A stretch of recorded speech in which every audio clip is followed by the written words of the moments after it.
very morning to all of you. This is Sunaina, Vora Youth and Family Life Coach from Athena Life Coaching.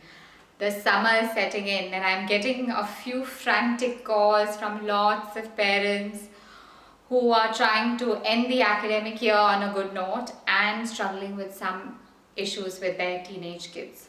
So recently I had a mother who wrote in asking, actually she called me asking, my 17-year-old daughter is really rebellious, there's huge problems at home, we have found out that she's in a relationship with a boy and it's against our culture and upbringing, and she was actually crying and sobbing on the phone because she was lost. So I asked her, I said, so what did you do as a mother?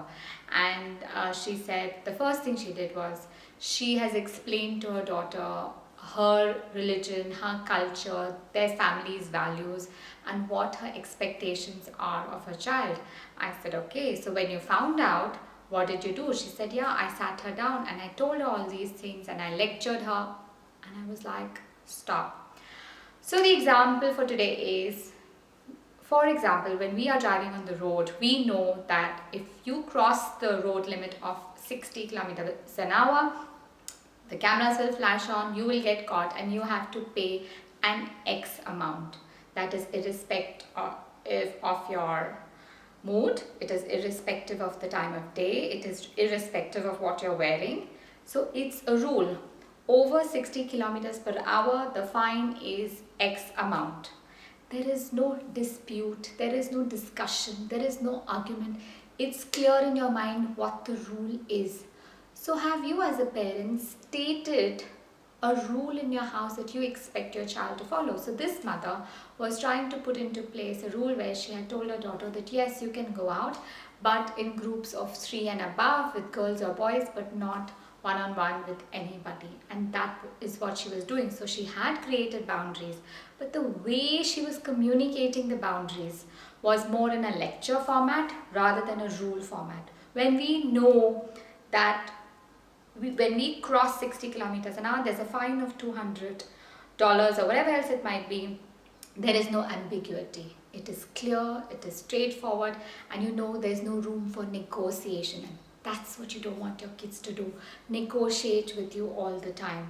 So set up your rules, set up your boundaries. And I always tell parents, as a family, you know where you can be flexible and where you can't.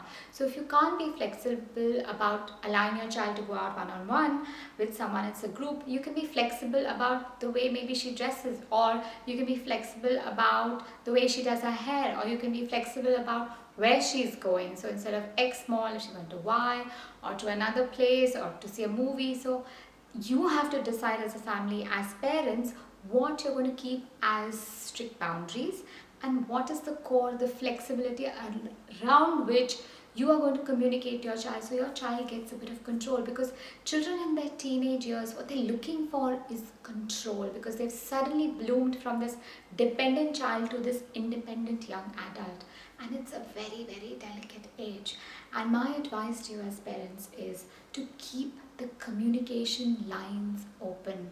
Never let it come to a stage where the child no longer feels like coming to you and is doing whatever they want to do irrespective of how you feel.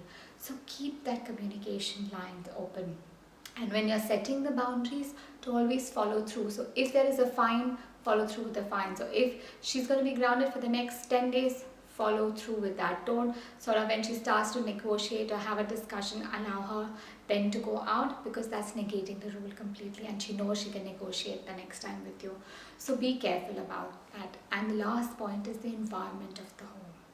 Please, as parents, I know it can sometimes be very, very tough with teenagers, but it's so important to keep that circle of love and respect on with your kids. That's the only way you'll be able to hold your kids with you for the rest of your life.